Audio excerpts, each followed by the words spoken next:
Hi guys, so in this video I'm going to show you how to prove the Moivre's theorem using the principle of mathematical induction. So the theorem states that cos theta plus I sin theta raised to the power n is equals to cos n theta plus I sin n theta. So since we're using the principle of mathematical induction, we're going to do it in 3 steps mainly. The first step is to prove that it is true for n is equals to 1. So let's go ahead with that. So from our statement or from our theorem, let's just replace n with 1 and let's see what we obtain. We've been given cos theta plus I sin theta, and we know that this is raised to the power n. This is equals to cos n theta plus I sin n theta. So if I replace n with 1, this is what we're going to get. We'll have cos theta plus I sin theta raised to the power 1. This is equals to cos 1 multiplied by theta, like that, plus I sin 1 multiplied by theta.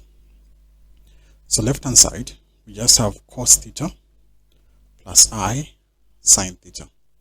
This is equals to 1 times theta is just theta, so cos theta plus I sin theta. So it is true for n is equals to 1.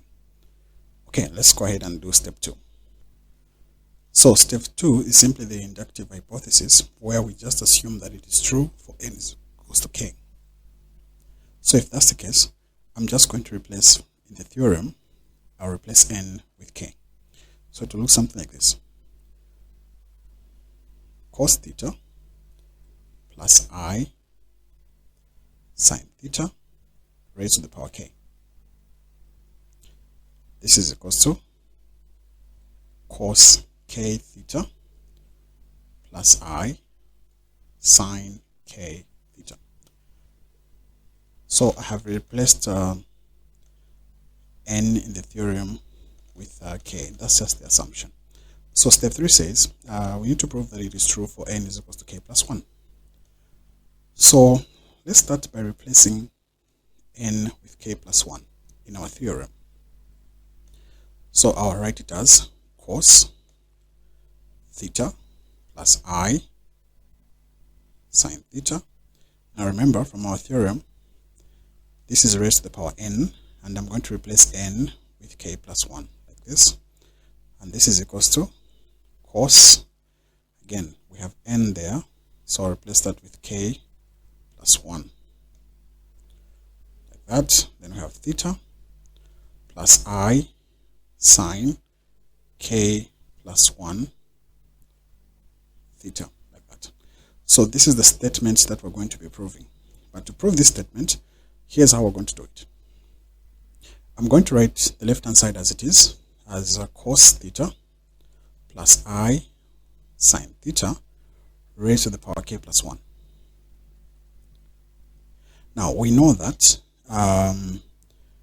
since the powers are adding, it means that the bases were multiplying according to the laws of indices. So this is actually cos theta plus I sin theta raised to the power k multiplied by cos theta plus I sin theta raised to the power 1. Like I said, the powers were adding, so the bases were multiplying. So this statement here is the one that we're supposed to prove, and that's the one that we're doing right now.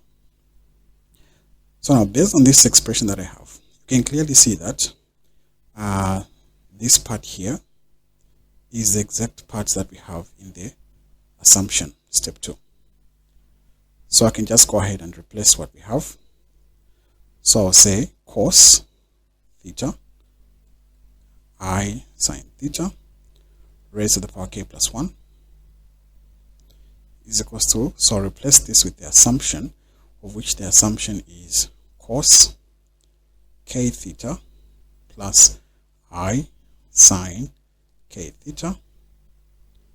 Now this is multiplying cos theta I sine theta, like that. So I've done the replacement from the assumption.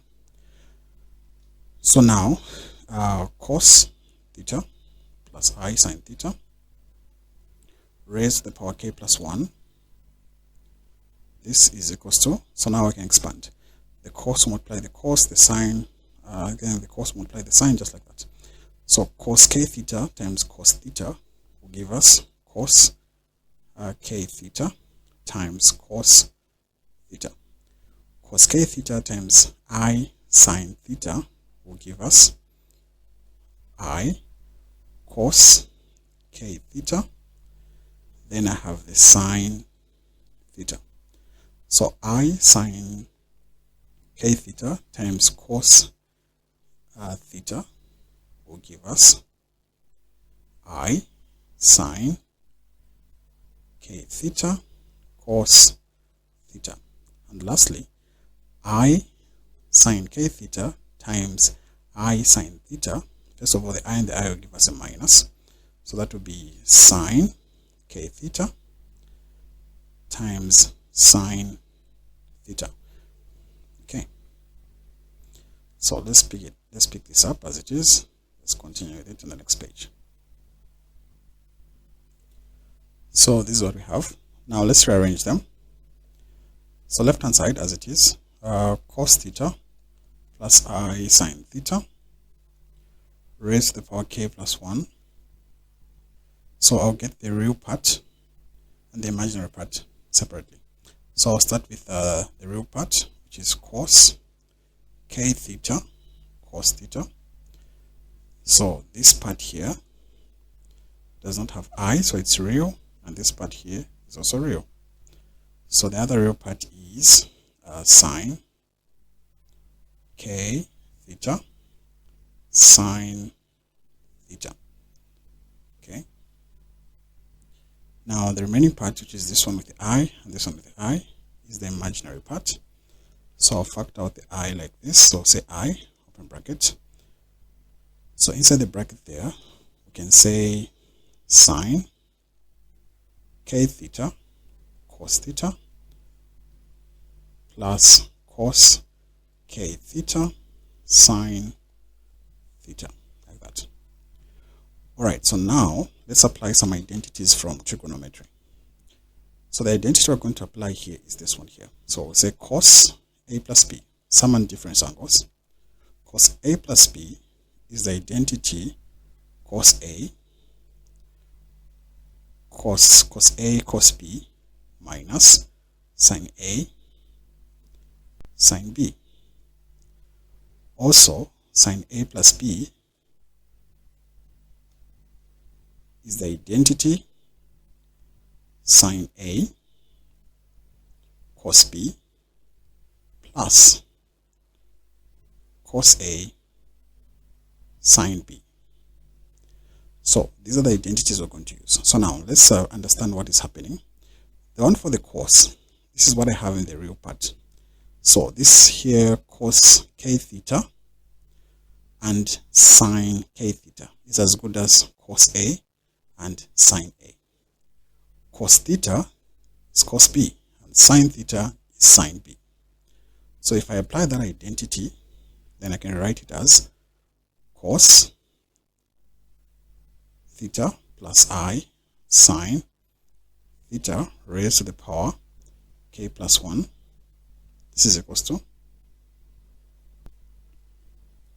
So if you focus on the real part only, like I said, our A is represented by k theta and our B is represented by theta. So using this identity, I can just use what I have on the left hand side of the identity, which is cos A plus B.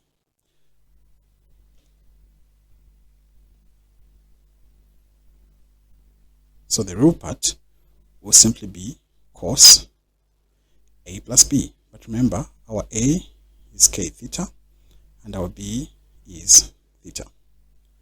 Then for the other one as well, I have sin A, which is the same as sin k theta, and here I have cos A, which is the same as cos A theta. So means that our A again is k theta, and our B is theta, just like in the previous one. So this means that I have the I there, so I'll say I sine A plus B, of which that is k theta plus theta. So cos theta plus I sine theta raised to the power k plus 1 is equals to, so in this case I can factor out the theta, so this becomes cos k plus 1 times theta plus I sine k plus 1, factor out the theta. Now the statement that you see here is the statement that we started with, which is this one here. Let's write this. So the statement that we have here is the exact statement that we started with.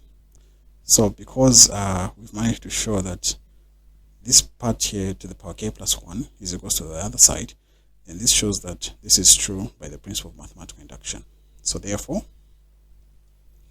this shows that cos theta plus I sine theta raised to the power n is equals to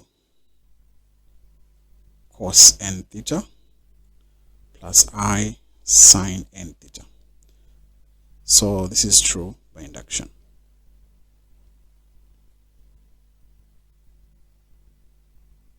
So there you have it.